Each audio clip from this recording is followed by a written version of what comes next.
Welcome back to another edition of the Ranked and Relentless podcast, a show where we talk about new and retro albums, and we rank our top 5 favorite songs from those albums. I'm Rob. I'm Austin. And I had to kind of guerrilla warfare hit the record button because we spent the last 20 minutes talking about how much we just wish we were playing Minecraft right now. Fuck yeah, bro! It's the best game in the world. Dude, it Fight really me. is. Fight me. It really is like the great. Like I remember when I was working at High Res, they were asking, I don't know if we were doing like a hangout or what, but someone was like, Rob, what's your favorite game? I was like, I really don't know. And then, Jordan, who was living with me at the time, he walks up, he's like, motherfucker, every time I walk by your office, you're playing Minecraft. Like, what do you mean you don't know what your favorite game is? I was like, yeah, I guess you're right. I do love me some Minecraft. Though. Okay. We're having some good times. Me and Austin have a little world that's I've been doing some work in the last couple of days. We'll get on today after this, and you'll see what's going on. But it looks nice. Can't wait. We'll have to set up a Ranked and Relentless Twitch channel where we just play Minecraft. Just Minecraft. Yeah, let's do it. And then talk about albums, I guess. Hey, that could start the new Patreon. You know? Dude, I'm just saying, give me a reason, guys. I think we need to give them a reason. Yeah, the show should be good first, and then Yeah. and then we go from there. Right. Yeah, but that requires, dude, that's more work than I'm already doing. I don't want to do that. I'll tell you what I do want to do. I want to keep drinking this. Holy fuck, is this tasty, dude. I'll tell you what else I want to do. I kind of want to talk about Anberlin. You kind of. Because that's the album that we pulled this week. Yeah, you really like them. It's crazy. I do. I do really like Anberlin. Yeah. So this week we are talking New Surrender from Anberlin. This was a pivotal album in their career. We will talk a little bit about that as we get moving here. But Austin, it's a question I ask you a lot, especially this season, because we've been pulling a lot of my picks. Yeah. So obviously you've heard Feel Good Drag before. Yep. Outside of that, have you ever in a day in your life listened to Anberlin? Man, let me tell you. No, I don't even know where I heard this song. I just know this song. Like, because I knew you were going to ask this earlier. I was actually trying to think about, like, what could I say? I'm thinking, I don't know who I heard it from. Could have been you. Could have been other people. I have no idea. But I know that when I hear that chorus fucks. Well, it was big. Like, whenever it was released. I know it was on Rock Band, I believe. Yeah. Then one of them. That was... Yeah, like it was definitely big. Say like, Rock Band. Like when it came out, it was definitely a big deal. Like that's what got my attention, and it's so interesting. So New Surrender is their 4th album overall. They've been a band for not quite a decade, but probably 6 or 7, 8 years at that point. This was their major label debut. So they signed with, let me pull this up. I believe they had signed with Universal or something like that. Whenever they did this album. So before this, because like 03, 05, 07 were their first 3 records. They were on, I believe, Tooth and Nail Records. Universal Republic. So this was their major label debut. Feel Good Drag, or The Feel Good Drag as it was originally called, was originally released on their 2nd album, Never Take Friendship Personal. And they really loved that song and really wished it would have got more love than it did on the initial release. So the studio kind of had the idea of like, well, you guys should redo that song and put it out on this album.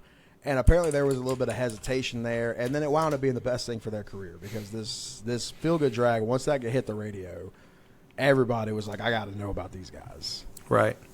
And it worked. It worked clearly. I've done a lot. I've done more research on this album than probably any album we've done. Crazy. Because I was seeing some Reddit shit that was popping up where, like, apparently they weren't too excited during the process of making this album. There was... I've got nothing but vague stuff that I've read, so I'm not trying to go into too much detail over some of the conspiracy theories that I've read. But there's definitely seemed like there was a lot of label interference. A lot of them butting in and going, this needs to be this way, this needs to go that way.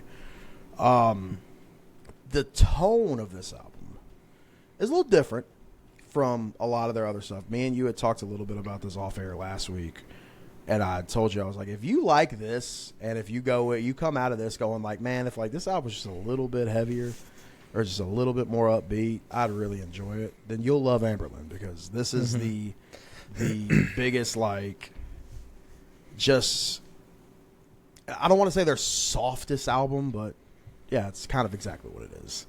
It's their softest album, and it was on purpose. It's like, this is the major label debut. They're gonna be on the radio, like they're gonna be in households they've never been in before. Good impression for you going into this for your first listen, not knowing anything about Anberlin, not having any preconceived notions, because this was also my, original first impression of the band was this album. Just before we start talking about the songs and stuff, what was your first impression whenever you first listened to this?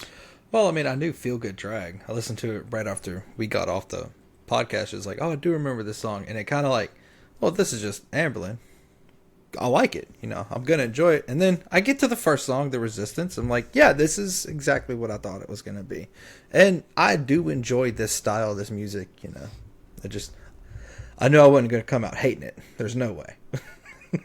Because I do really enjoy Feel Good Drag. Well, with that being said, though, knowing what Feel Good Drag sounds like, yeah, and then now hearing the rest of this album, which outside of really The Resistance, and I guess I was going to say Soft Skeletons, but not really. Outside of really The Resistance, nothing else sounds like Feel Good Drag. Were you expecting, like, give me more, like you obviously and like Feel Good Drag. Did you go into this like, I want it to be more of that, or how were you taken aback whenever you got to Blame Me? Basically, is what I'm asking. Blame Me. It didn't make my list. I'm just gonna say that I did enjoy this song, but like, it was kind of, honestly, it was a nice break for me. Because, yeah, Resistance, it's fast. It's a little heavy. You get to breaking, a little bit softer. Blame Me. Yeah. But, like, I was just, I don't know. I was like, oh, like, it was a nice change of pace. But I was kind of, honestly, a part of me was expecting it to be a little bit heavier. But the soft songs that you could say they did was beautiful. They were so good. And I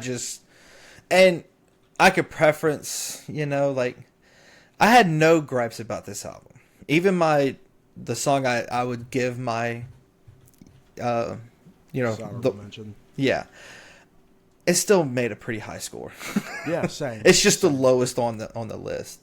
But I wouldn't want this album to be heavier. I kind of wish the singer had a little more like grunge rasp that he could throw here and there.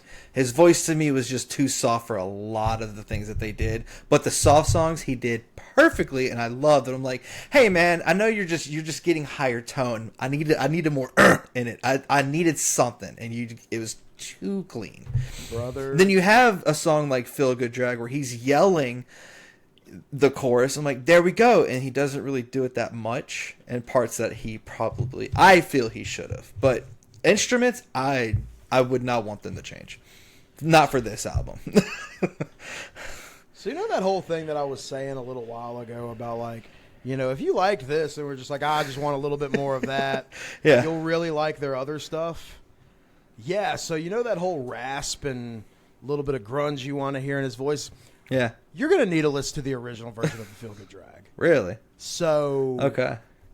So I'll tell you, there's a big contention amongst their hardcore fans over what version of Feel Good Drag is the best. Because you have the original, the Feel Good Drag, that came out on Never Take Friendship Personal. You have this one, Feel Good Drag, on New Surrender. And then last year, they re-recorded Never Take Friendship Personal, just called it Never Take, with their new touring vocalist, Maddie Mullins, on vocals. And that one is called A Feel Good Drag. A Feel Good Drag is I think of it as kind of a combination of the two, where it's got like the grungier aspects of the original, but the better production of New Surrender.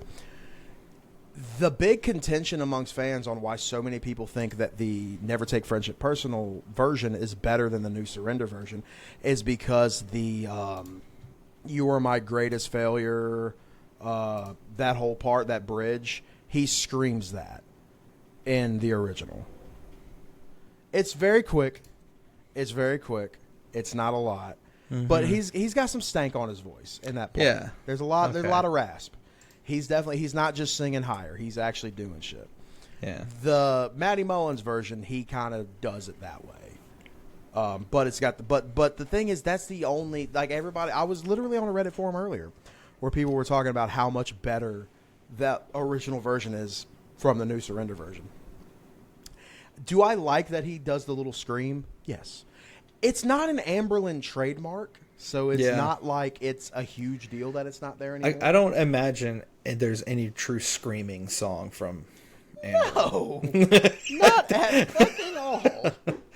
But like, so like there's that part of it, and then it's also like, I'll give it to you. I like that he screams that line. It just gives it a save new the song part, whatever. Yeah. I like that he screams, but that's the only thing that version has. This version is so much better produced. Yeah. The guitar solo sounds better. Mm-hmm. The intro is, instead of it, like, you know how in this intro is kind of just like a muted version of the main riff. Yeah. The original is just like some feedback on the guitar. Oh, I need to listen to that one. Dude, this one is so much better, but like the scream is in the original version. But gotcha. It's kind of like people like talk about like Red Jumpsuit Apparatus. Oh, when you see him live, he doesn't do the scream and face down. Well, first of all, motherfucker can't sing. I was about to say, why'd you even bring him up? Because he's terrible no matter what he did. He can't sing to begin with, let alone fucking scream. But it's also like they weren't known for that. They weren't known for screaming. Yeah. The only time that I'll ever let fans bitch about it, I don't know if you remember this. I'm probably unlocking a memory that you forgot about. Some trauma. Do you remember when Bullet for My Valentine re-released Waking the Demon with no screams? Unfortunately, I do remember. That was worth bitching. That sucked. That was worth bitching about. That was fucking awful. Because they're known for the screams. Yes. But for people getting all up in arms because Steve Christian screamed 4 words on the original Feel Good Drag. I don't know how he did that. Steve Christian, as much as I like his vocals in studio an awful lot. I think he's unique sounding. Yes. He reminds me of that ex I Prevail singer, Brian, whatever his name was, that kind of like breathy tone that we talk about. It kind of reminds me of that, like kind of like a prototype version of that. I like Steve singing. Live, this motherfucker's so inconsistent. Makes me look like I was on my shit every night. That's how inconsistent he seems like the way that he sings is not how he talks. Like, it's a whole different voice he's using. And I will say, kind of, but also kind of do I like his voice? Sure. Does it get annoying sometimes? Yes, because I feel like it doesn't match. But there are a lot of times that it's perfect. But there's some parts of songs I'm like, man, like, your voice just didn't work. Like, it just didn't collide. You need to. I definitely want to, like, so I want you to listen. So I think a project just for me and you. Mm-hmm. I want you to listen to the original Never Take Friendship Personal album. Okay. And I want you to listen to the re-release with Matty Mullins on vocals. Okay. Because I know that you like Memphis Mayfire. Yeah. So I'm curious to see. I'm curious to see how you would feel about Matty taking over on vocals. So kind of how that relationship works now. So this band originally broke up or went on hiatus, whatever it was, back in like 2014. Then in 2018, they got together for a one-off show. And that was so much fun that they were like, what if we did a tour? I'm like, all right, cool. Yeah, and Steve was like, I'll do a tour. We can do that. And then they do the tour, and they're like, what if we did like an album or something? Steven's like, all right, I'll do an album, but that's it. And then they just go back on the road and shit. Yeah. And then Steven, from everything I've read, it's not like health issues or anything like that. I think it's just him wanting to like put his family and shit first. Mm-hmm. But he was like, hey, guys, I don't want to tour. He's like, I love being in this band. I'll still record. I can't. The road life ain't for me anymore. So then they were like, all right, well, we got to find a new singer. And he was like, let me call Matty Mullins. And then so Maddie, he tours with them. They obviously redid Never Take Friendship Personal with him on vocals. They also, on their most recent full-length studio album, they did, I think, 2 songs on the album that were Maddie on lead. And every once in a while, like if Steve Christian, if he ain't got shit going on or whatever, and Anberlin's in town, he'll go hop on stage and go sing a couple of songs with him. But for the most part, as far as touring goes, he's not. Yeah, Maddie's the guy. That's interesting. But this band also feels like I've already know the answer. Nobody can replace him because it's just not the same. You know? Yeah. Kind of. Like there are some vocals or some bands that like, yeah, anybody could do it, but it's just not going to be as impacting or as good as, you know. Yeah. That's kind of thing. So it's like as much as I love Maddie, I feel like I'm gonna like the original Feel Good Drag before I like the new one. Yeah, it's a damned if you do, damned if you don't kind of thing. Yeah, for sure. Now I will say, I've never seen Anberlin live in either of their incarnations. Okay. I have seen Memphis Mayfire live. Mm-hmm. Maddie is the first words out of my mouth. Whatever I saw him take the stage for with Memphis Mayfire was, this guy's a fucking pro.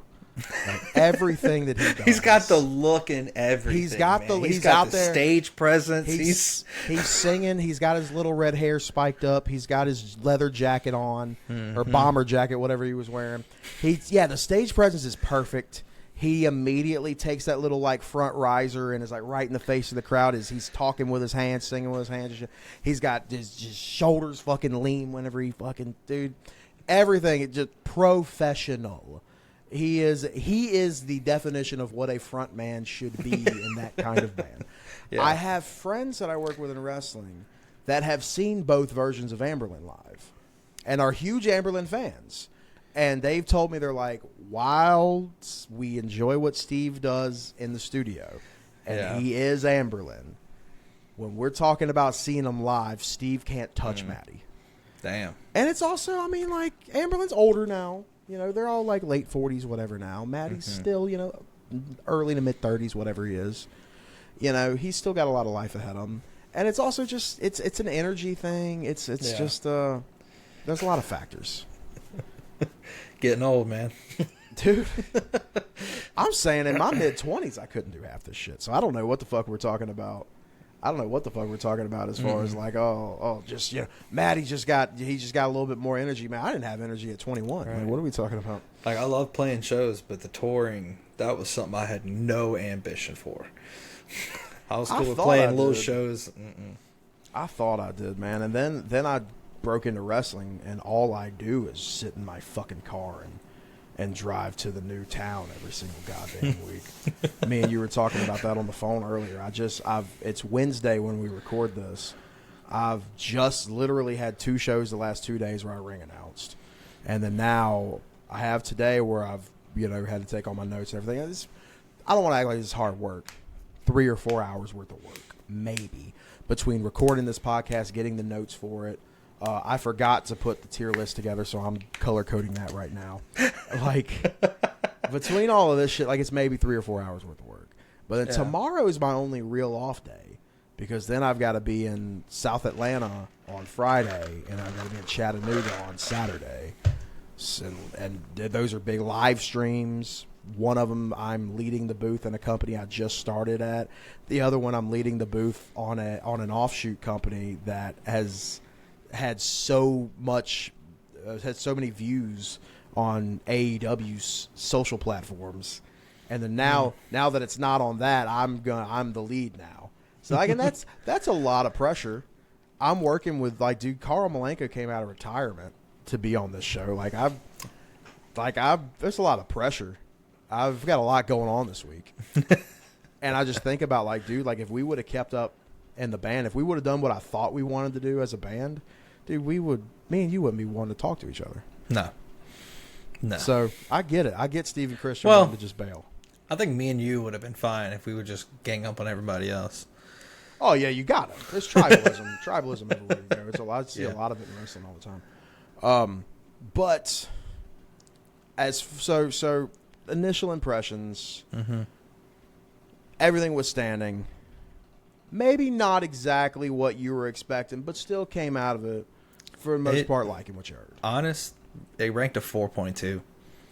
Like, I'm gonna go back and listen. There's my 5 songs. Guarantee I will listen to again, 100%.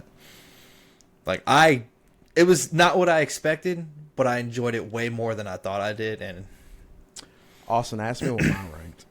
So, what's your rank? I'm glad you asked me, Austin. I'm ranked. It's 4.2. Oh shit! So what's your lowest song? Like rank? Let's Tell me what it is. What's the lowest rank? Well, I mean, I'm about to tell you what it is anyway. Okay, all right. What is it? But my lowest ranking would be a 3.5. Oh damn. Okay. What's yours? 3.2. Okay. Yeah. So now that being said, my highest is a 4.9. Mine is a 4.8. Okay. So yeah, I get that. Yeah. All right. So then, yeah, let's go ahead and fuck it, dude. Let's get into it then. We've already given each other what our lowest score was. We did not say what the song was. So why don't you, Austin, tell me what your lowest scoring song was? Your dishonorable mention. Dishonorable mention is Young Life. Young Life. Okay. Yeah. I don't think that one did too amazing for me. That's why. It was okay. And it's still at a 3.2. Like, I had no true issues. Okay, the intro, I didn't like his voice by itself, but when the whole band came in, decent. It's just an okay song to me. Like, nothing really grand about it. So that's why it's my honorable. It got a 3.9 for me. I said, sad song has fun vibe. My favorite genre. Yeah. I said it's got a catchy chorus, and it kind of makes me think, like, what if Third Eye Blind was actually good? Yeah. It's kind of what it made me think. Because Third Eye Blind, objectively, is bad. They have catchy music, but their vocalist is one of the worst singers. I love that he was cast in that movie Rockstar just as guy who is bad singer. He's the one person on the show who actually sings in the movie. Everybody else is lip syncing somebody else. He's the one person who actually sings in the movie, and his whole role is that he's a bad singer. Fuck this douchebag from fucking Third Eye Blind, dude. Him being married to Charlize Theron or whatever hot chick he's with. Uma Thurman, I can't remember. Thurman. One of the hot, tall blondes. I can't remember. Gotcha. But, yeah, so Young Life just made me realize that, Third Eye Blind was good. Yeah. Something could have come. My lowest was Blame Me, Blame Me. Yeah. And the thing I do get it. It's because of a huge pet peeve of mine. The chorus is kind of, I feel like, compared to the rest of them, I feel like it is more of a shallow chorus, just repeating blame me, blame me, blame me. Like it's kind of shallow compared to the other choruses. I do think there's a lot of great writing on this album. Yeah. The huge crime. There's a single crime that this song committed, and it's something that I feel like not enough people are talking about because there's a lot of bands that have committed this crime. I can't fucking stand whenever the first word in a song is and. And? Yeah. Is it? Right whenever you start playing this song. Yeah. Let me pull up the lyrics. So, Blame Me did get right above Young Life, and his vocals annoyed me. Like, him in that high tone, it sounded very nasally. Nothing was just... he was pushing so hard, but not. Like, he was sounding like he was pushing hard, but clearly he's not. You can hear he's holding it in, like, the back of his throat. Yes. And, of course, the chorus, Blame Me, Blame Me, it's cute. That's it. But the drummer doing his tom work, he kept me engaged. The guitar's lead was keeping me engaged, so it did score a little bit higher. But that drummer kills it on this album. He does. Their drummer's really good. Yeah. The drummer's like, hey, I've heard Page Avenue Story of the Year. I just need to do a lot of shit. He's really good. Their lead guitarist I really enjoy. Right. But yeah, the first line is, and we could ride all night. Oh, and. What are you saying and from? Yeah. What is Breaking? That? Is it from Breaking? A continuation of? I mean, that's the same, like Stained, who we just buried a couple of weeks ago. I couldn't get enough burying those motherfuckers. Mm-hmm. Outside. And you. Oh. That's the first line. And what, motherfucker? What is this? What's the before and? What conversation is this a continuation of, asshole? That is a massive pet peeve of mine. Damn. I hate that so much. That for that reason alone, it got 3.5. It might have got like 3.8 or something if it wasn't for that. But yeah, just I don't think there is anything outside of that. I don't think there's anything wrong with this song. I just think that it's doing stuff that other songs on this album are doing better. Understandable. It's really all it was. With that being said, let's go ahead and get this started. Who is first? I think it is me. What is your number 5? Breathe. Breathe. Okay. Yes. I like. So Breathe. I really love Breathe. Here's the thing. I got to Breathe. He did his little intro thing where it was just him and that little ambience. I'm like, ooh, whole band comes in. Great. Fucking loved everything about it. The lead solo into the halftime sold me. Because I like that. I'm a Manchester Orchestra fan, stuff like that. I like that indie style Breathe. Just that's what like kept getting me back in this album. It's like, damn, like it's actually hitting all like the feel good points for me. Yeah. Instead of just listening to hardcore shit that whatever. Yeah, I do enjoy Breathe. I like that chorus a lot. That I can finally breathe. He's got good rhythm. Like he's kind of like a basic just rhythm, but he throws in just I don't know. It's hard to pinpoint. I like that just that bass drum in the background in the chorus. I really enjoyed that. Yeah, it reminds me of 90s alternative ballads. Yeah, and I like that. I'm a huge 90s mark, so I like that a lot. Yeah, Breathe's a really good one, dude. It's the thing is like anything that scored higher than Blame Me, like I wouldn't have been upset if it would have made the list. But it's just like this was a competitive one for me. Breathe did okay with me. It was one of my lower ones for. Actually, it was my second lowest. It was right over Blame Me. It was a 3.8. But that's understandable. It's still I love it though. It's all really good. I enjoy all of this. Blame Me is the one song that I have anything inherently negative to say. Is that he starts it with and. Yeah, understandable. My number 5.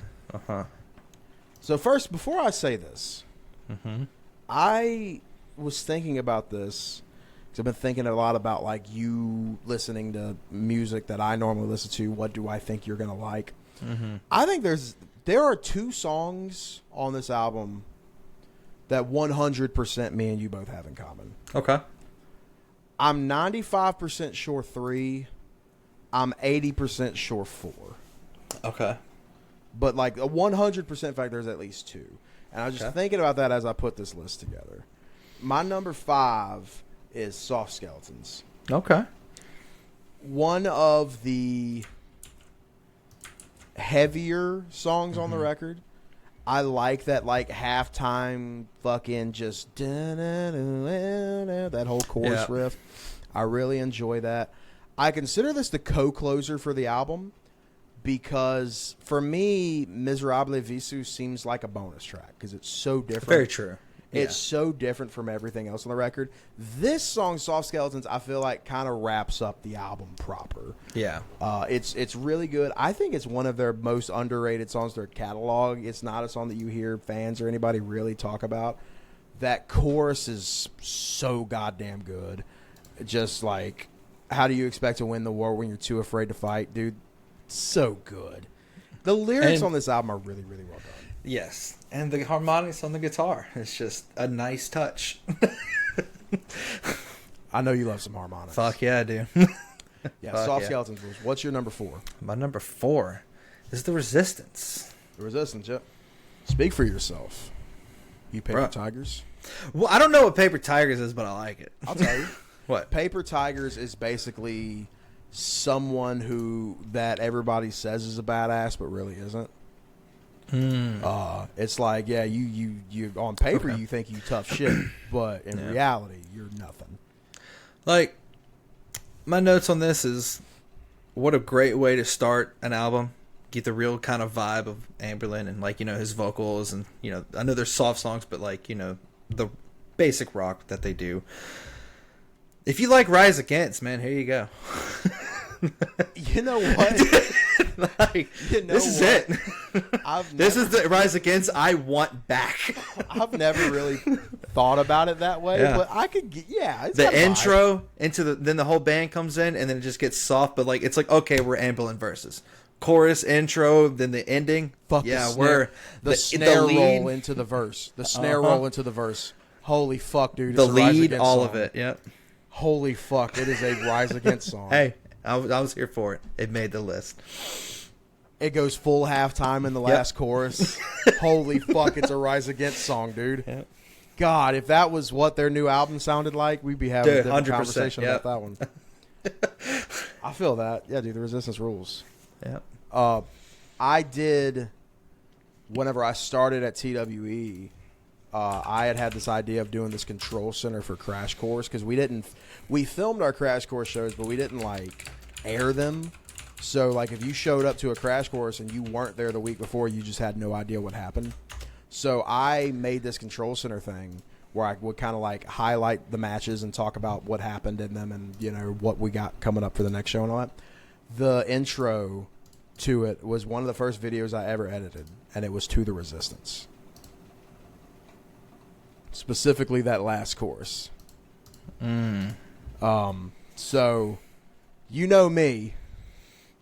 Anytime I bring up a song that I've used for a video I've made, you know, we'll talk about it later. But I'm not going to talk about it right now, though, because my number 4 is Disappear. Disappear. Solid. Disappear, in my opinion, is the most Anberlin song on this album. I think, especially if you go listen to Never Take Friendship Personal or go listen to Cities or something like that, like, I think you're going to feel the vibe that you get from this one. I just think it's put together really well. I really like that synth intro. That was my biggest note on it. The synth at the end and the intro was just a wonderful touch. Like it wasn't really over. is. It's just like they know how to bring those weird things into it, and actually, it's not too much. It's just perfect. I love the guitar Big playing in the respect. verse, just how the palm, the going back and forth between mute and the string, like it's, dude, I love that shit. The pre-chorus is really good. I love the chorus. I love how he's like really kind of holding those notes out. Yeah, stiff alone, dude. It's that little break when he holds, like whenever it comes into that chorus, the love, dude. It like sometimes he just does shit that I think is neat. That one got a 3.9 for me. That one was up there. It's a good one. I love Disappear a lot. What is your number 3? Dude, it's Soft Skeletons because, yes, same exactly what your note I put in my notes. It should have been the closer. It really feels like it put a button on the whole album. Yeah, like that was a great ender.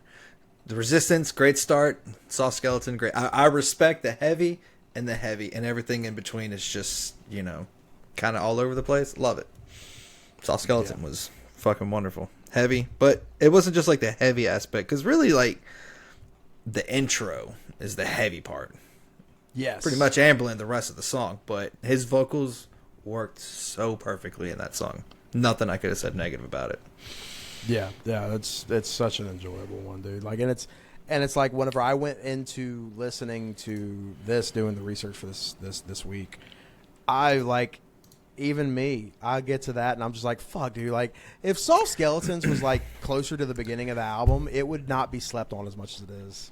And Soft Skeletons is just a slightly heavier Dashboard Confessional song. Don't say that to me. Go through the verse. Tell me differently.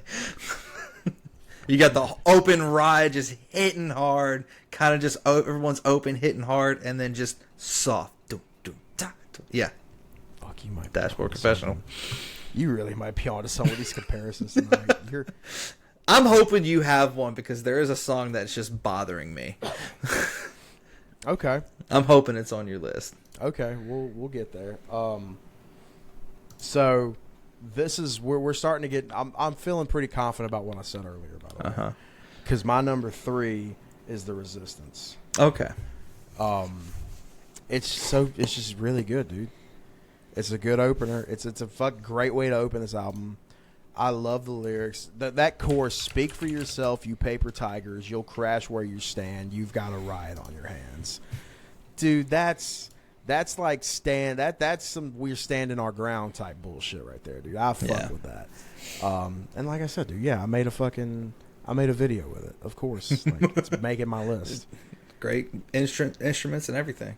I should show you that intro I made. I might still have it somewhere. It looked really cool. But yeah, it was the last chorus specifically because I love how he stays in the halftime. The last chorus, so good. Because the first two he kicks back into full to like full forward. But yeah, I love the halftime and the last one, and then just I love a good palm muted guitar intro.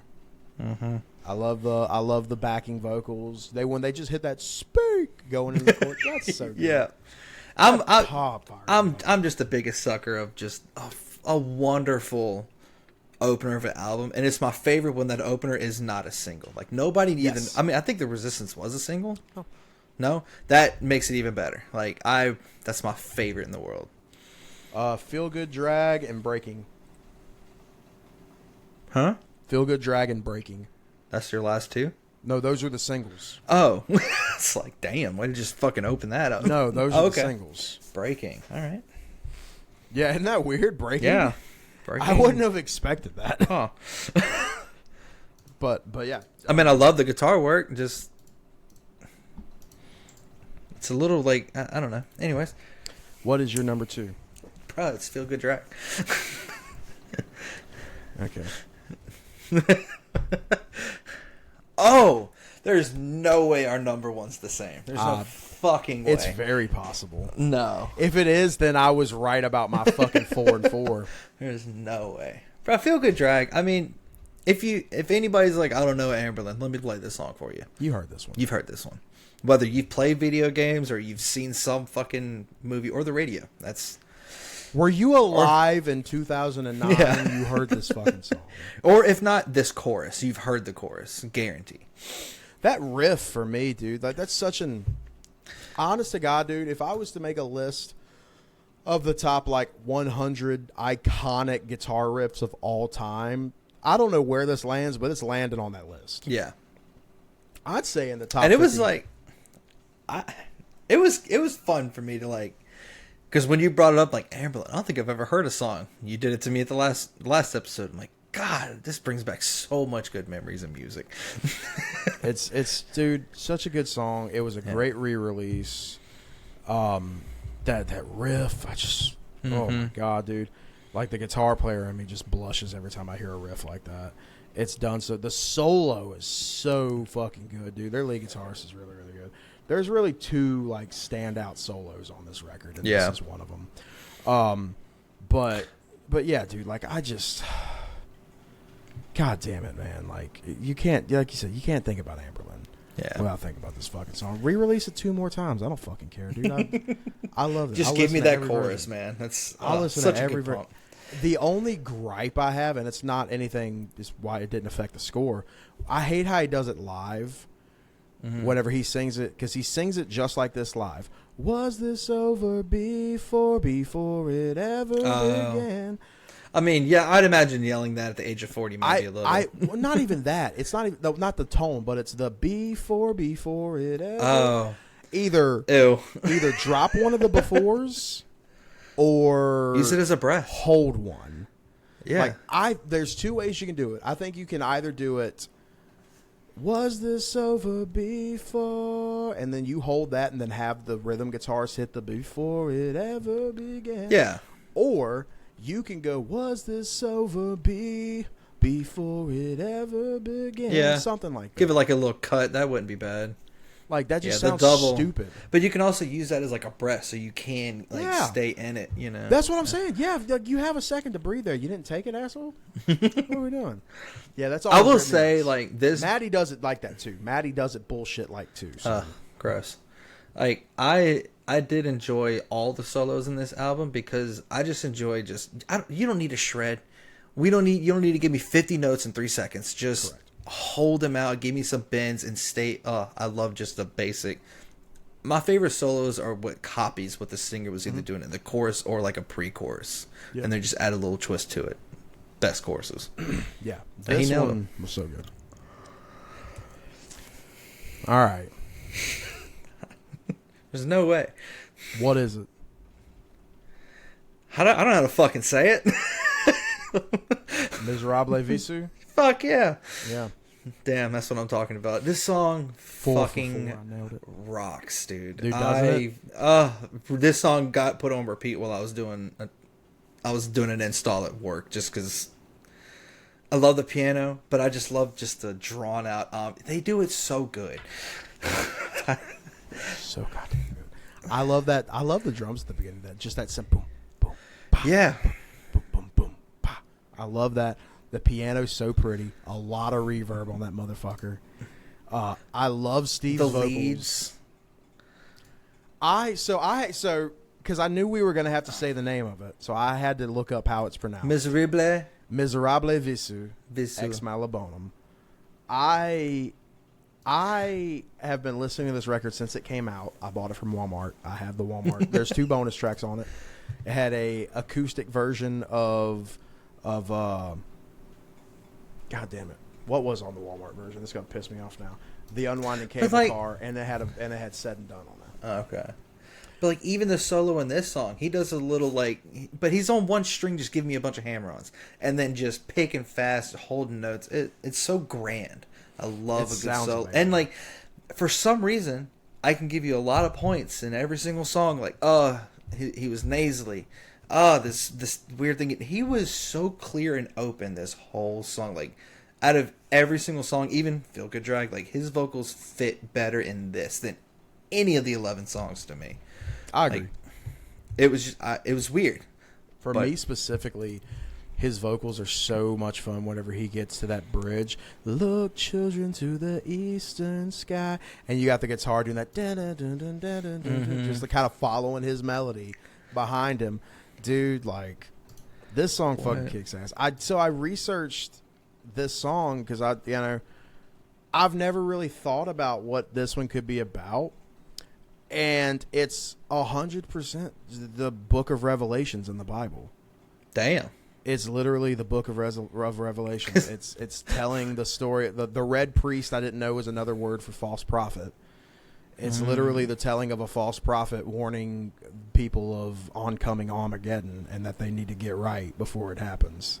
Damn. That rules. Yeah, my favorite also part that just keeps me is whenever everything drops and he says what disasters may come. I didn't know the lyrics, but just that part I'm like, it just gives me the not goosebumps, but a warm feeling. God, your vocals are too damn good for this. So I do want to read some of these lyrics because it is super fucking fire.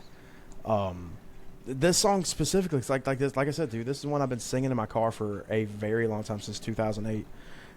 I've been singing this one in my car. But yeah, that chorus, what disasters may come, whatever it may be, at the end of the age, it will land you and me. What tragedy may bring, whatever may fall, at the end of the world, you still belong. That's so Wild. good. That my favorite part is that bridge that I was talking about. Look, children, to the eastern sky when you hear their voice say your last goodbyes. Look there to the eastern skies where the ghosts take hold of the men who died. Dude. Yeah.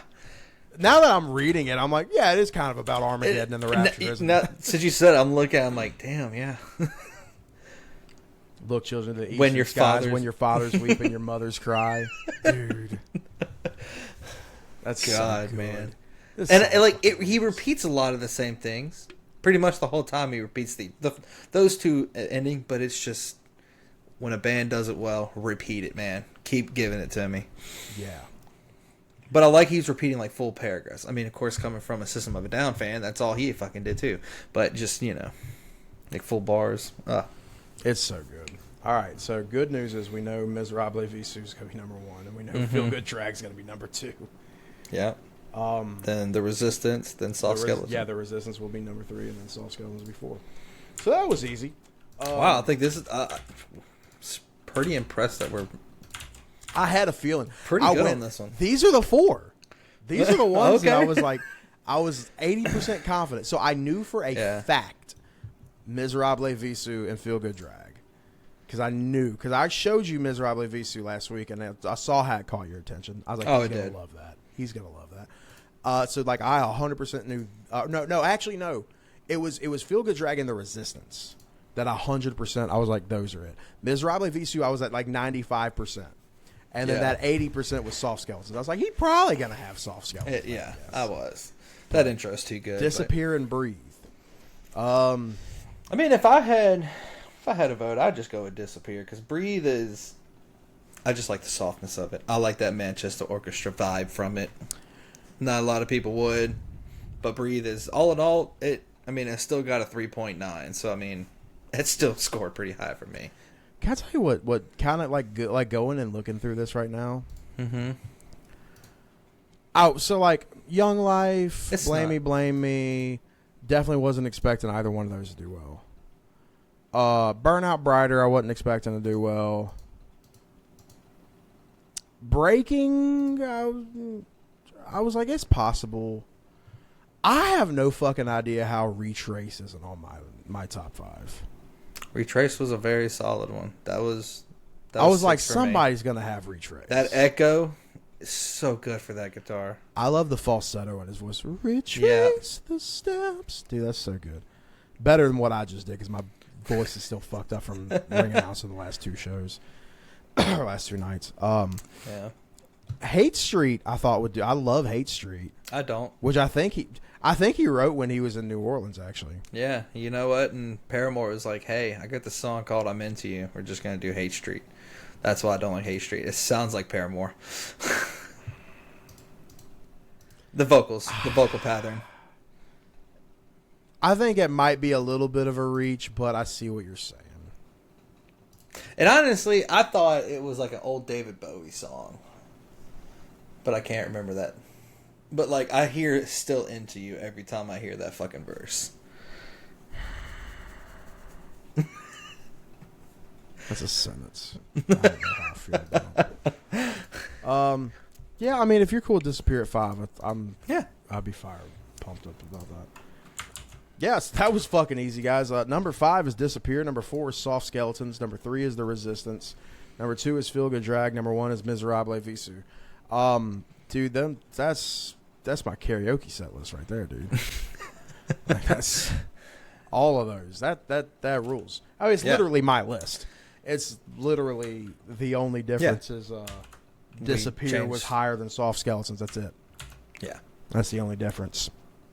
It's literally, dude, that Rise Against comparison coming back, because that's exactly what happened with Rise Against.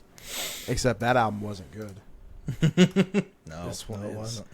Speaking of good albums, so we're going to hit the bowl, but the week after next, we will be doing Era's new album.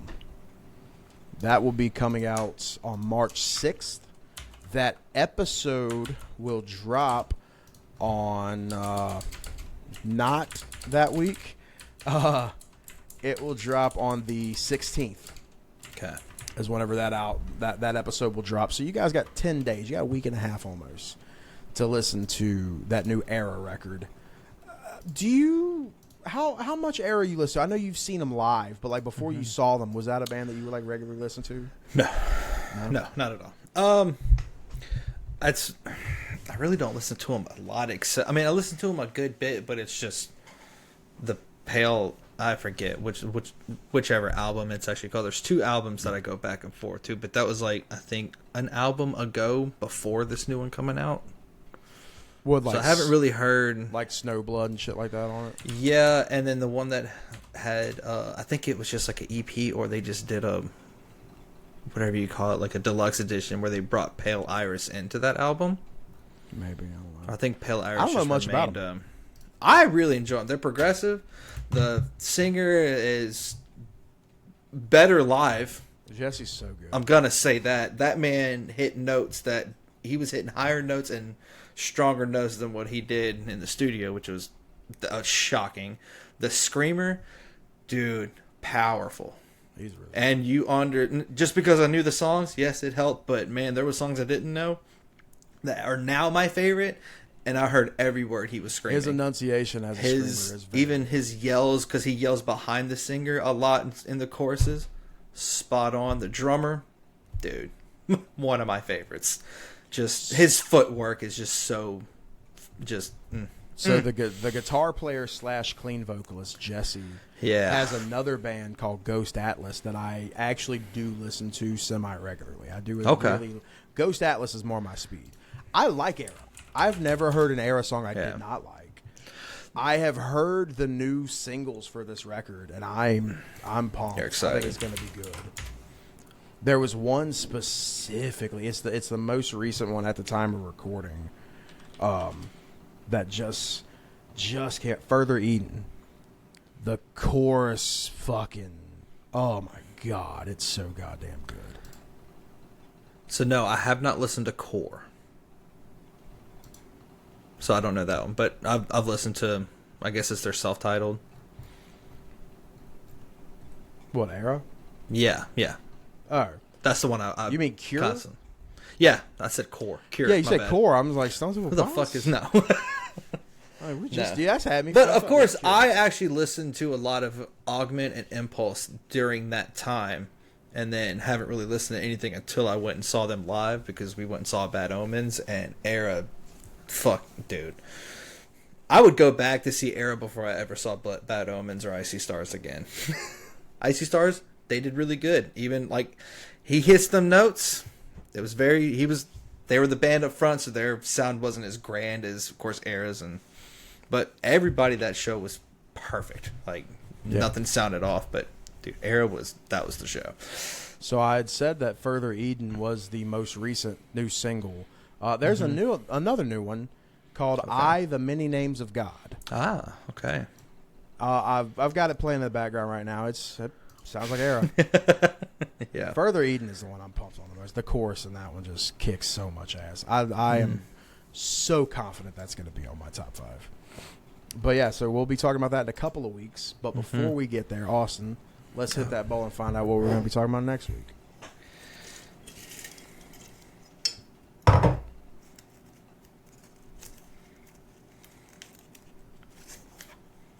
Korn. Take a look in the mirror. Which one is that? I could tell you in just a second. Is that like that? Is that I right don't think now? that one has no. Oh, yes. Yes. Well, Count on Me, Deep Inside, Everything I've Known, Alive, Let's Do This Now, I'm Done, and Right Now, and yeah. I'll be honest with you. I don't know most of those. I don't know much of that album from Korn. Who put that in the bowl? You. All right. Here's the thing. I want to pull until we get one that you put in there. There is none. Why? They're all yours. Where's all yours? We went through them. Every one of them? Yeah. You had a bunch. No. We vetoed a lot of them. Put them back in. They're thrown away. Except for the ones I said throw away. What do you mean? Let's We'll veto that time. one. Yeah. Yeah. Hoobastank. The reason. Fuck.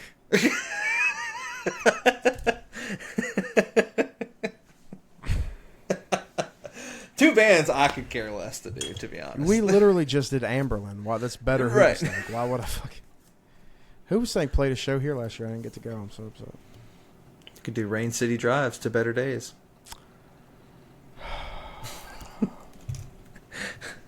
We vetoed it once before. No, I don't think we pulled Rain City yet. Have we? Yeah, we're gonna veto it again because I'm not a fucking motor.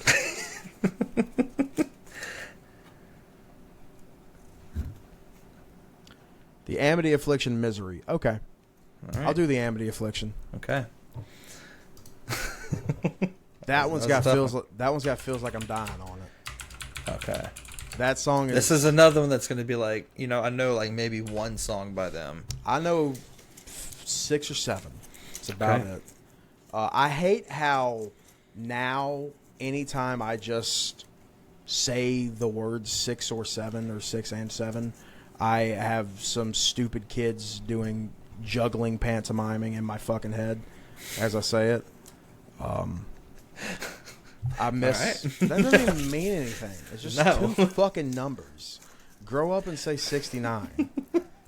The fact God that you damn it. brought that up on this podcast, like I want you to Brother. cut that. I work in professional wrestling. Yeah. I have to entertain children all the time. Yeah. Yeah, but you didn't have to bring that up in the podcast. So now you brought it up around me, and I'm kind of offended. I'm What now? pissed. I'm pissed that it happened. I fucking hate that shit. I might end the fucking show for good. Oh. We're not talking about fucking Amity Affliction next week. Fuck it. The show's over. I fucking killed it. When we get to episode 67 of this podcast, I'm skipping fucking it. pulling the plug. Yeah, we're just going to skip it. Go straight to 68. It's like you're in a hotel. It's like, where's the number 13? Oh, that's superstitious. Well, I hate to tell you the truth about number 14, pal. Okay, so true. next week we'll be talking about the Amity Affliction. That'll be cool. Yeah, it feels like I'm dying. excited. That one's going to catch you off guard. And then the week after that, we'll be looking at Era's new album, which is called Silence Outlives the Earth. Okay. More religion. Got it. They're so cringy sometimes with shit like that. Silence Outlives. My favorite song is Pale Iris, and it's, about your eyeball. That's weird. It's not, but it's a good song. It'll be. Yeah, I'm sure it's gonna be a good record. This Amity Affliction one's gonna be. I just gotta get in the mood for it. I just gotta get in the mood for it. Right. They're. I got some stuff to talk about with them too, man. Them and I Prevail have kind of been doing some shit lately, and I have a solution for both those bands' problems, and we'll talk about it next week. But until then, thanks for tuning in to this episode where we talked about New Surrender from Anberlin. I'm Rob. I'm Austin. Thanks for hanging out.